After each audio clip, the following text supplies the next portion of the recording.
All right. Last but definitely not least is Sajin. Also, just about the ads, HNS Switch. Definitely check it out. Totally free app made by Alex Neto in the community. So I gave him a 5-star review. Obviously, there's some Twitter thread about it, but it costs nothing to download and use an app. It helps, of course, especially a review. So if you're comfortable with that, I think it's both iOS and Android, and it's just a quick price. So if you're in auctions or whatever, you can quickly convert to your local currency. Just check it out. They chipped in too for the event. Really appreciate that. So definitely try to get it. And now I'm excited. I think Sajid, I won't put you on a spot, but I think you were a really well received speaker last year, and I enjoyed it too. So Thank you. And happy Holly. Is it the holiday now or Holi? No. It's just a one-day festival where people just rave and drink a lot of alcohol and plaster color on each other. You should try it wow, that sometime. sounds awesome. Wow, maybe I gotta come next time then. So yeah. All right. Well, yeah, I don't want to take too much of your time, so I'll Agamin. I think everybody's excited about the India market and your registry. I'm using it at Sky Include, with the systems, and others are curious. So I want to hear what you have to say, and I'll let you take it away. I'm going to be behind the stage. I'm just checking. Do you have the slides? No. All right. Just a question. The slides, right? Yeah. So if I share the screen from mine, it'll just be the screen? Totally fine. There's going to be a few choices. You can upload PDF only, or you can share like a Chrome tab or full screen. I have a PDF, so I'm just trying to do that. It's better if you upload a PDF. Okay, great. So there we go. All set. Yeah, perfect. Yeah. All right. Take it away. All right, guys. Thank you for being here. I'm Sargent from Agamin. Most of you would know me. So we're just going to keep it short and sweet, 30 minutes. So we will talk about certain activities we undertook last year and some insights we've gleaned from those activities. We believe that it would be useful not just for us, but also for the larger community. And what are we doing as Agamin as a result of those insights that we've had an opportunity to glean from our activities? So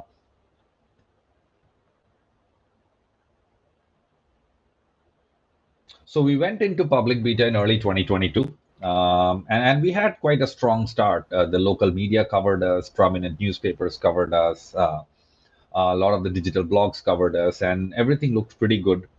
We had a lot of registrations happening, and things were like pretty rosy. However, somewhere towards the middle of the year, and I suspect that would be the case with a lot of the registrars and registries, except for maybe the name chiefs who have a huge customer base already, would have seen a slowdown in the registrations. Naturally, it was a concerning thing, and we decided that we needed to get to the root of the problem as to what was it that was causing the slowdown. A lot of it could have been the bear market. The NFT craze was dying out, so a lot of people who were part of the NFT crowd and the crypto crowd were buying this stuff up. And as things were slowing down, probably they were just backing out of the market. But we felt that there had to be more than that, because at no point did we really position ourselves in that way in our domestic markets, not as an NFT project or any of that. So the slowdown was quite concerning, and we then had a couple of months where we didn't sell a single unit. So I decided to leverage some of my past work experience. I had worked with one of India's largest market research firm, and I decided to do a bit of research ourselves. The research essentially was a combination of quant as well as qual. Quant basically involves creating a questionnaire, about 8 to 10 questions, and administering them to a certain subset of people. And qual basically involved focus groups. A focus group is one where you have given a specific subject to the group to discuss upon, and then you have a freewheeling kind of a group setting as well, where you just let people talk freely. You just throw a more wider generic subject and let people talk about it. Now, the research was conducted over a period of 4 months, because 500 to 700 people, if anybody who's got a bit of research background would know, trying to zoom into the right kind of people and then getting 500 to 700 of those is a huge activity. especially if you're a bootstrapped company who's just basically doing it hand to hand, and you're not exactly using any mass media vehicles. So the reason I put 500 to 700 is because 500 was the target, but then we exceeded it, so I stopped counting after 500. So I think we must have clocked another 100 after that. The audience was essentially based out of India, but because Handshake is a global thing, and we felt that the insights should be at least applicable to people worldwide, we tried to find people who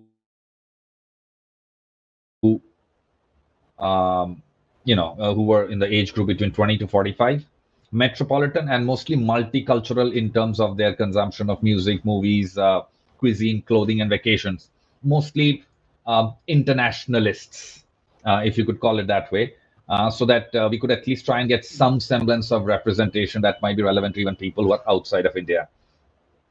That gender breakup of 75 to 25 is not intentional. It's just maybe Asian cultures, it's a little more difficult to just walk up to women and administer them you know a questionnaire. So that's why it's that way. So what I mean, I don't want to get into the details of what happened in the research and stuff. I'm just going to straight away get to the insights and some of the learnings we've had, and what are we doing as a result of those learnings, and maybe it might be applicable to some of the other startups here as well. First, Handshake is not an end user product. Many may disagree with me, and that's fine. But just bear with me as I take you through the where we are coming from. It is very clearly a B2B sell, 100%. And especially after this research, I always suspected it, but after this, I am very clear. So, what exactly is Handshake? So, it's a replacement for the root zone. Sure, we all know that. I mean, it's just right up there on the website. But I have seen many people in the community, and including myself, quite from coming from very sincere intentions, where we try to sell or get the end user interested in Handshake. But it's basically a no starter, because let's take a look at the legacy internet. ICANN manages the root zone. And then you have a VeriSign, which is the most popular registry with .com. Then you have a GoDaddy. You could replace that with Namecheap. Then you have entities like Facebook, Twitter, and Gmail. And then you have the end user. So the root zone is essentially the first layer of the DNS setup. And the end user is typically the fifth layer. There are four layers in between. And most of the time, the guy who's typing facebook.com into a browser does not even know about the existence of ICANN. That is how far removed he is from the so-called root zone of the internet. So if 10 years back, if I had to tell somebody, hey, did you know that the internet or the DNS namespace is managed by some organization called ICANN, they'd probably go, oh, really? Oh, okay, good for me. And they'd just move on. And that's pretty much the end of their involvement with it.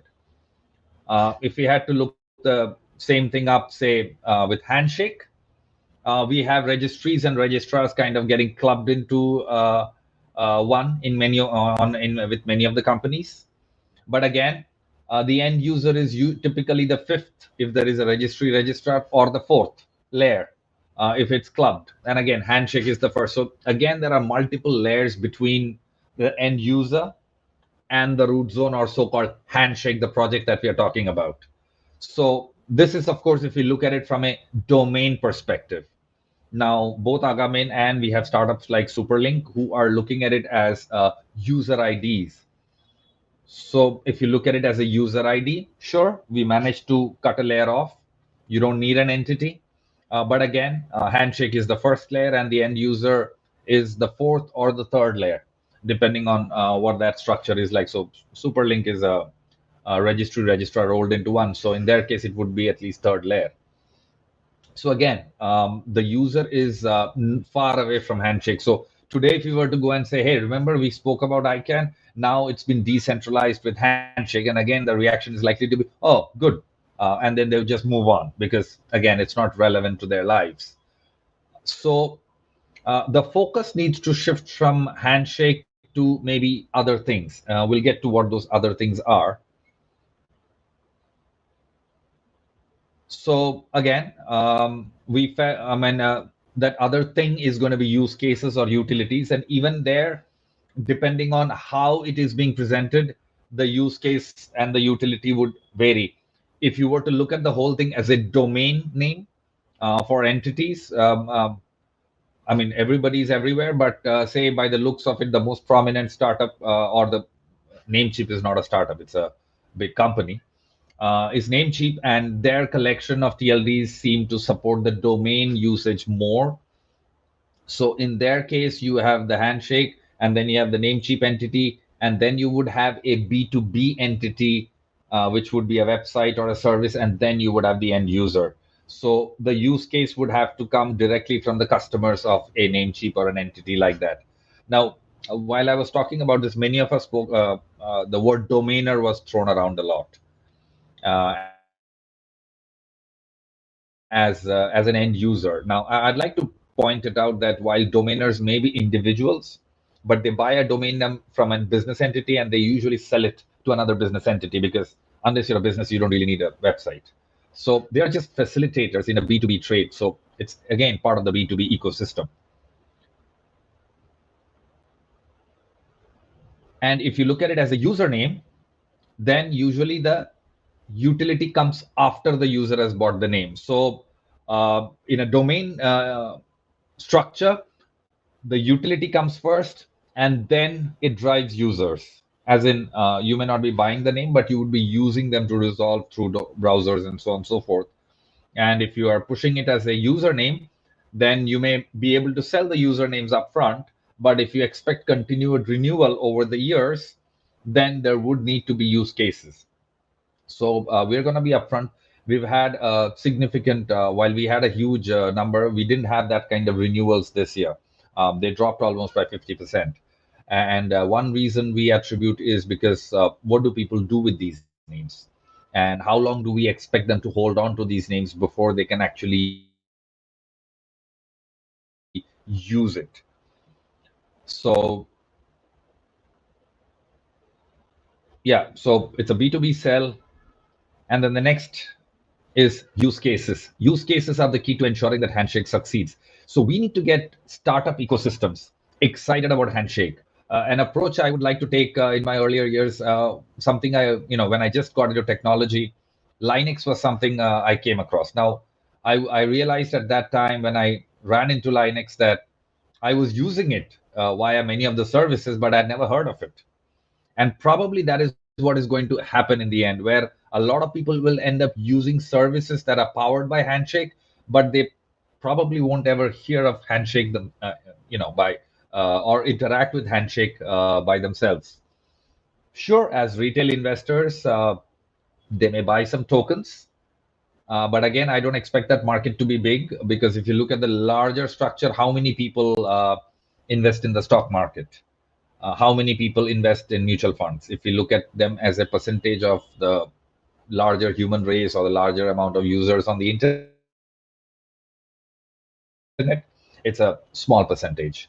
And it's going to be the same with people who buy tokens, maybe even smaller, at least to start out with. So that's a that's not an area I'm a expert in, so I'm just going to leave it to people who are. But as far as use cases are concerned, that is something that we need to essentially focus on, and we have some ideas how we could drive that, how we could get people excited about that, but we'll come to that later in the talk. As I was mentioning, the mojo somewhere is going to be the use cases, and I'm a big fan of using Handshake as usernames, because there are about 360 million domains so far that get registered on an average every year. But there are 5 billion users on the internet. So that is a huge growth, or a much larger market we can target should we focus on usernames. So the direction that the super links are taking are, that's the way to go. But we still need to create use cases so that these names can get used. And I heard Eskimo talk about HNS chat, and those are the kind of things we need more of, those kind of things to happen in the ecosystem so that these names find expression. So one of the things that happened this was a frame I had created, and this was something I shared with people in the focus groups. Because invariably almost everyone As soon as they understood about smart names, the first question they asked is, what can I do with it? And then we showed them this frame, which is, you can use it as a Web3 name, you can use it as a financial ID. And the immediate question is, do you have any services right now where I can use it? And in most cases, I had to go back to saying, no, they're still being built. And you could see the palpable disappointment, because while a lot of us tend to be in a bubble, I don't mean in a handshake bubble, but in a crypto bubble. We are, Bitcoiners, Ethereum guys. So we all understand the idea of raising a lot of money by just showing what is called a white paper. So one piece of paper and people will throw money at you. We've gotten used to that. But the larger world is not used to that. They're not used to throwing money at abstract future concepts. They need something tangible in their hand. If I am giving you $10, I need a soap or a shampoo or a candy. I need something. So that's how the larger people are. So this is something I would like to really harp upon. Okay. So again, we'll get to the use cases later. Third is identities can come in many forms. What do I mean by this? Now we gave them the option to explore what kind of identities they would like, and something very interesting came out of it. The sweet spot was somewhere in the middle of a generic identity and an individual identity. A generic identity, say in my case, would be say sergeant.indian or sergeant.man. It's just way too generic, and people didn't really relate to that. You could come on the other extreme, which is sergeant.nair, which is my surname, and people preferred that to the generic one, but they didn't really exactly want to be an island either. Of course, this is not to talk about, this actually opens up a huge opportunity. This is not to talk about startups that are doing things in the identity space like Superlink or even Agamin. We are heavily stacked up with surnames in the vernacular space, or even a Namecheap, which is single letter alphabets, which are quite generic. But this is actually to encourage the newcomers who might have come into Handshake, or the people who don't have deep pockets and who look at Handshake and think, hey, all the big TLDs are gone. Everything that is useful is already taken. What is in it for me? Let me tell you, we've not even scratched the surface, because people wanted to have their own individual identity. At the same time, they wanted to belong to something. It was almost as if they wanted the best of both worlds. So, say for instance, if I am a student of Harvard, hypothetically for the sake of this discussion, then a sergeant.american won't work. Sergeant.nair is okay, but a sergeant.harvard would hit the sweet spot. It's not as big as a country, it's much smaller, where I can have my own individual identity, and at the same time, I can belong to some sort of an exclusive club or some sort of exclusive community. So, if you were to suddenly look at things from that perspective, you would find that the whole world is open to us. Of course, the name chiefs and the superlinks will do amazing things for our community, but not everybody can be huge and big like them. There is a lot of scope for small players. Your local city, your local church, your local communities, colleges, schools, and other small uh, fractionalized breakups of society. Okay, that probably didn't come out right, but fractionalized identifications that people may have within their communities. And I believe there is a lot of scope for TLDs to be auctioned. In fact, we actually had given up auctioning for new TLDs in 2021, because we thought we pretty much had what we wanted. But after this, we again went on a spree, and then we picked up fresh about 500-600 TLDs that are relevant to, at least in the Indian and South Asian context. It's simply impossible for a single individual to get all of them. So I think there is a huge scope for people in all over the world who are part of Handshake to really look at these small micro communities, which can make for extremely lucrative businesses. Maybe not billion-dollar enterprises, but definitely million-dollar enterprises. And I don't think $1 million is bad. So I would encourage everybody to really look at take this aspect. that people want to belong while they retain their individuality. And if you were to look at it from that perspective, then there is a lot of scope for micro registries or micro registrars to come up. So that's the bit about identity. And of course, the last thing, it was very clear to me, this was not a result of the research. This was an inference that I drew as a result of the research, which is existing startups like us will have to do all the heavy lifting when it comes to actually inspiring the next generation of people, not to use, but to build, so that users beyond them can actually get into our or start using products that have Handshake at the back end. And one tactic that really worked for us and could work for a lot of others is these days, because of the whole startup ecosystem, almost all colleges that are of some significance have an in-house incubator. And these incubators are not just for the college students, they're open to outsiders as well. I did a lot of study on this, and pretty much any college that's worth its salt has one. And all of you being in prominent countries and cities would have colleges around in your vicinity that would have an incubator or an accelerator. And if you could take away your need for funds or money, because that's when they become really selective about taking you in.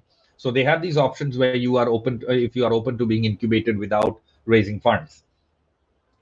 If you can get the funds off the table, then getting into these incubators is not really a problem.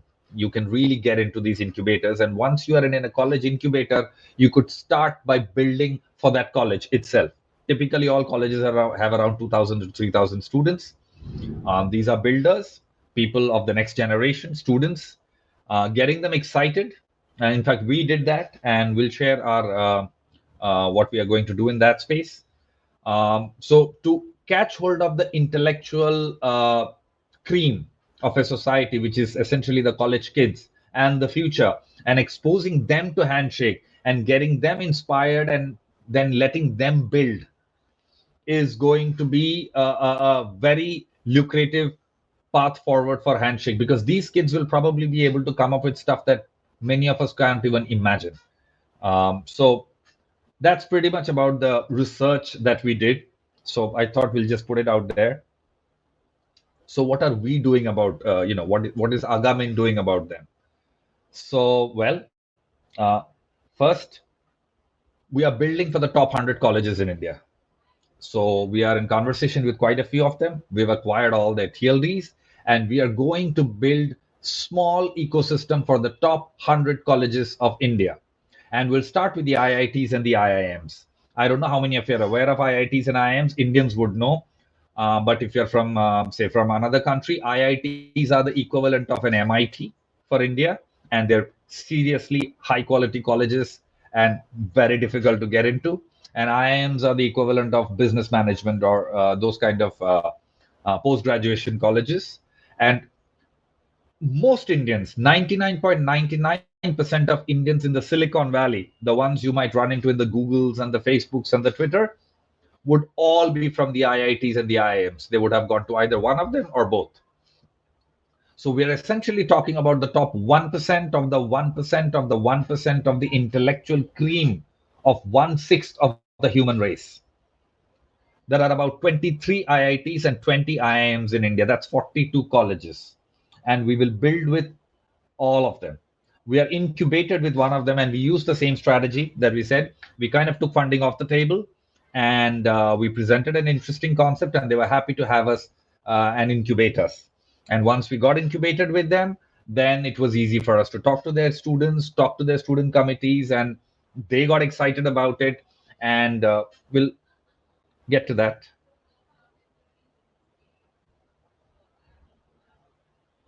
So we are building for one of the IITs, and in fact, we are going to do it this month. Towards the end of it, they've got some board exams going on right now, and as soon as their exams are over, we will be going to the campus. We will stay on campus for about 10 days, and we will build in public. We will involve the students as we build that registrar system out for them, and the idea is to hand over that registrar system to the student committee so that they can manage it themselves. So they have about 2,000 students currently. They have an alumni of about 5, and every year 500 new students come in. Again, as I said, we are talking about the intellectual cream. So the idea is not just going to be built for them. Of course, they will have an identity that will help them show off their alma mater. I mean, imagine if you were from Harvard, you would want to show off your alma mater, right? Sergeant.Harvard. Oh, okay. Send Bitcoin to Sergeant.Harvard. Okay, that tells volumes about who you are. Even before you're there, your name tells you what you are. So it has a similar effect in India and, of course, worldwide. Now, just like Michelini is associated with this as a registrar, we've also got one in Nepal. They call Akara. The guy was busy. I had invited him for the event, but he unfortunately couldn't make it. But he's going to be here next year. They're quite busy actually, and they got in touch with Kathmandu University. And Kathmandu University has over 25,000 students. Again, the creme de la creme of Nepalese intelligentsia. 25K, including the alumni and stuff. And in this case, we presented to their management, and they were extremely excited about it.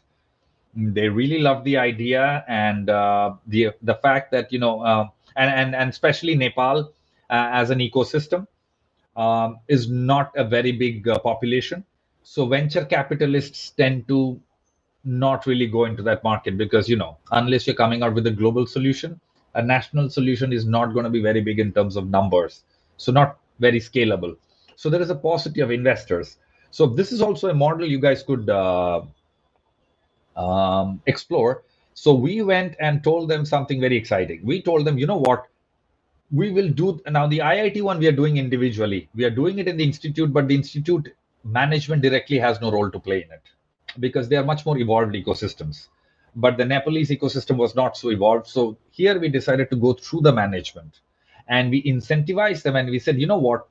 We will take about 20 to 30% of the revenue that comes and we'll split that with the registry and the registrar.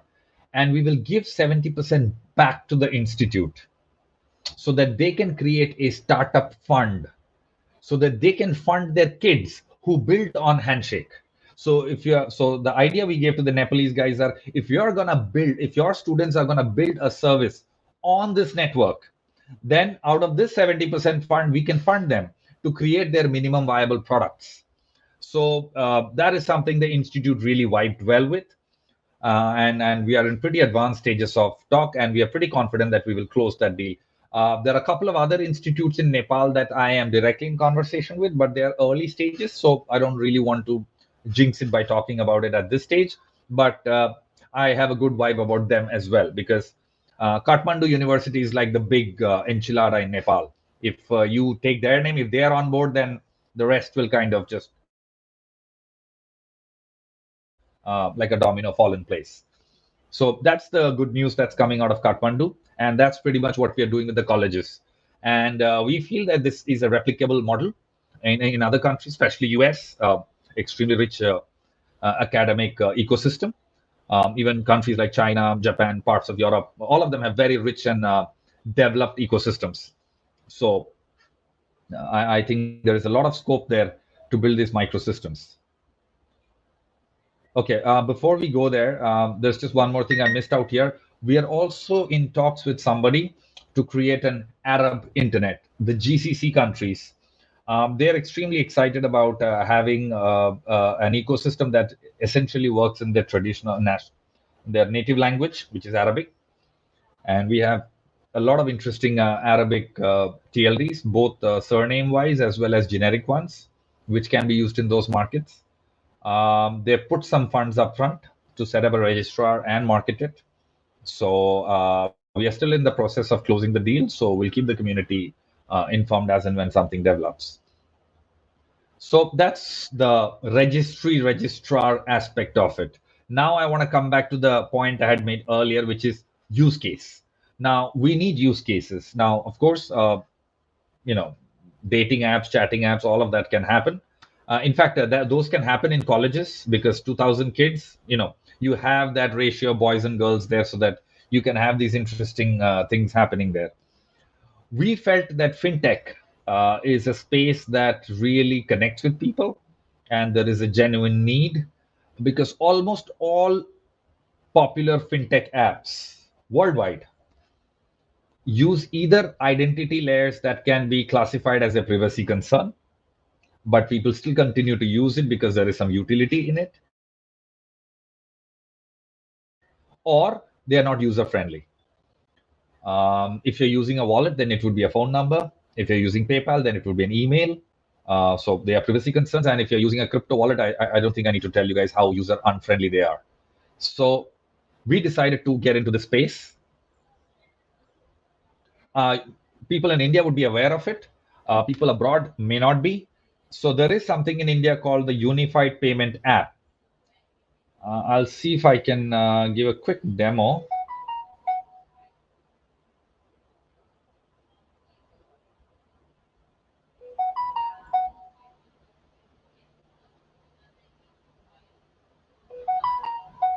Okay.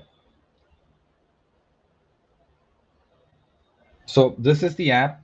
So that I've already fed in the phone number of my colleague, Dakshita. I'm gonna send her $100, and here I have a choice of my bank accounts. These are my bank accounts. So I choose one, and it asks me for a PIN, which I'm just gonna feed, and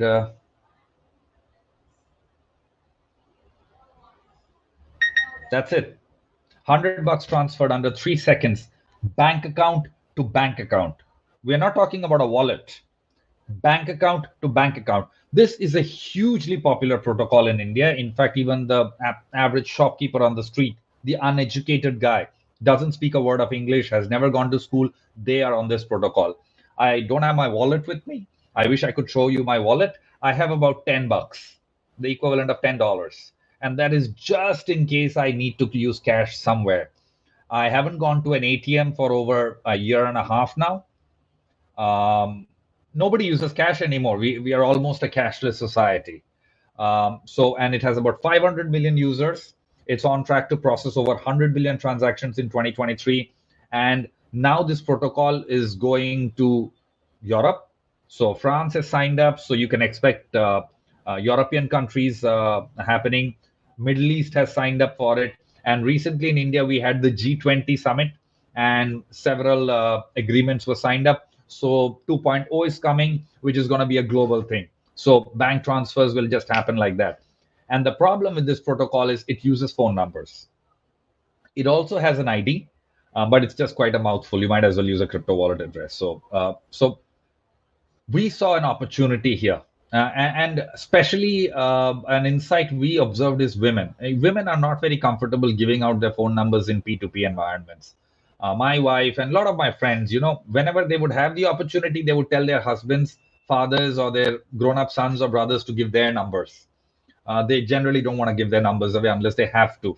So we felt, why not build a handshake layer on top of it?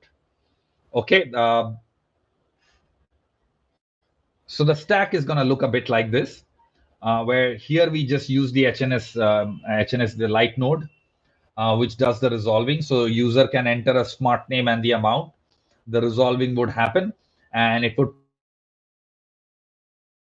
point to a phone number, email address, wallet address, or whatever is the actual identity layer.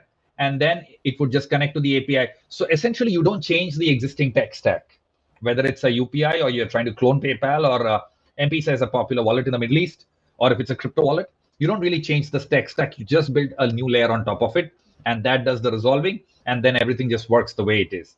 So that's what we are working at right now. We are also trying to raise some funds. We are speaking to some investors. So we'll keep you posted on how that goes. So this is our attempt at creating a use case that we feel can really cover a large number of people in one quick go, because UPI already has a huge market and it's expanding quite rapidly. And it is expected that in the next 3 years, it may even overtake the MasterCards and the Visa networks. And that is a big thing. And if we can have handshake tied into something like that, then that's it. We are home. And of course, as I said, the chats and the dating apps and the job sites and the marriage sites, all of that can happen. So that's pretty much it. We are quite at the end of it. I'm happy to take any questions.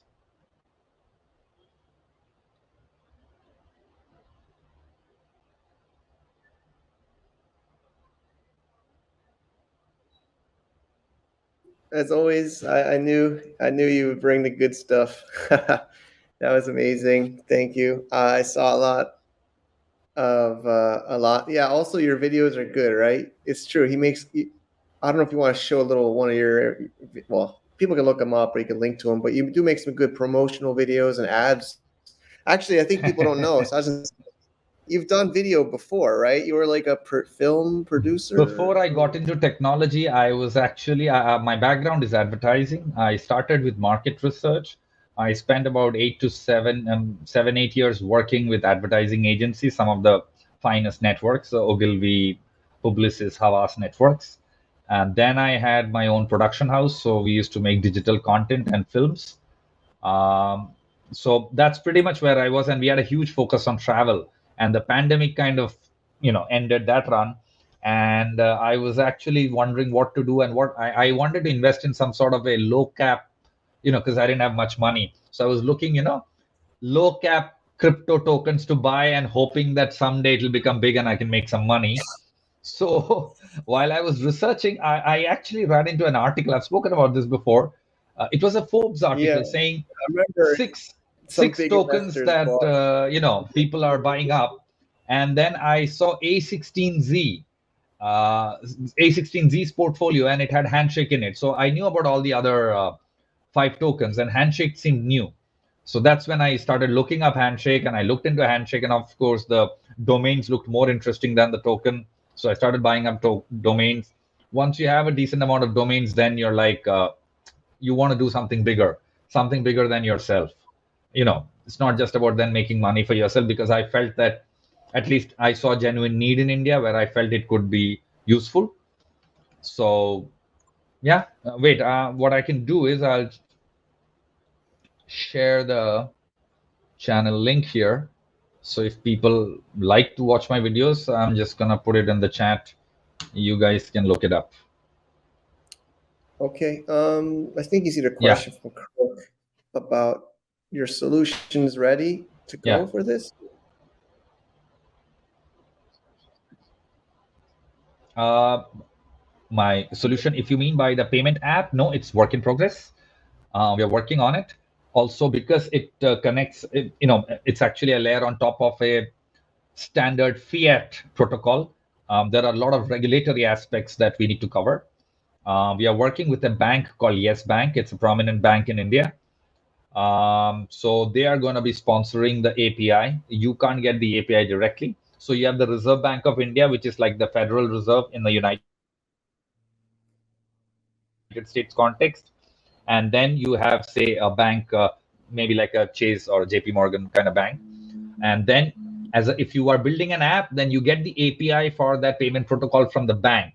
So you need a bank to believe in your cause and actually give you the API. So that's the hard part. We've actually managed to convince Yes Bank to take us on board, which is quite surprising that, and the Reserve Bank of India has a very anti-crypto measure, but we were able to convince the bank that, this is the best of blockchain without the minuses of crypto. And they liked that idea. And we told them that the whole crypto layer would be within the company and the average user would not have to know about it. It's essentially about fiat transfers. And so the bank bought into that, and they will sponsor the API for us. So we've crossed that major hurdle. Now we just have to build the front end or the interface, and which is essentially Okay, work in progress. got it. Okay. Yeah, I think people are really excited about all of this. As always, you get us. Let's see. I think in our Q&A.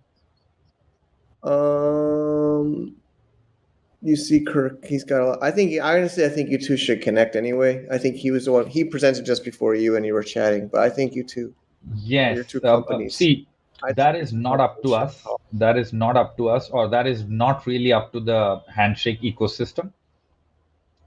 Because, say, if we want to be able to send to Gmail, we can. If you want to send back from Gmail, if you reply, it will come. But if you just type a pure Handshake ID into Gmail, it won't come because Gmail does not run the Handshake resolver. So you would need a Gmail or a Yahoo Mail to be on board. which is why I had asked earlier in one of the table sessions to Alex that if the space mail thing from Namecheap would be compatible, because that is again a huge market. If somebody could actually start an email service where they run a handshake resolver, so you can use it with traditional domain names and handshake domain names, you would be disrupting the email market, and that's a market that has not seen disruption for a long time. So yes, we have something called Dakia. We didn't really talk about it. We did talk about it last time. We've been working on it. We've not really pushed it because of the exact same reason you spoke about. Because whenever we tested it, the response from the traditional mail would go into spam and stuff like that. And Gmail has Yeah. these segregations. They have the primary mail and updates and stuff, and it usually does not always come into the primary. And then, of course, with puny codes, it gets marked as spam by many of the email servers. So a bit of these problems, teething problems, are still there.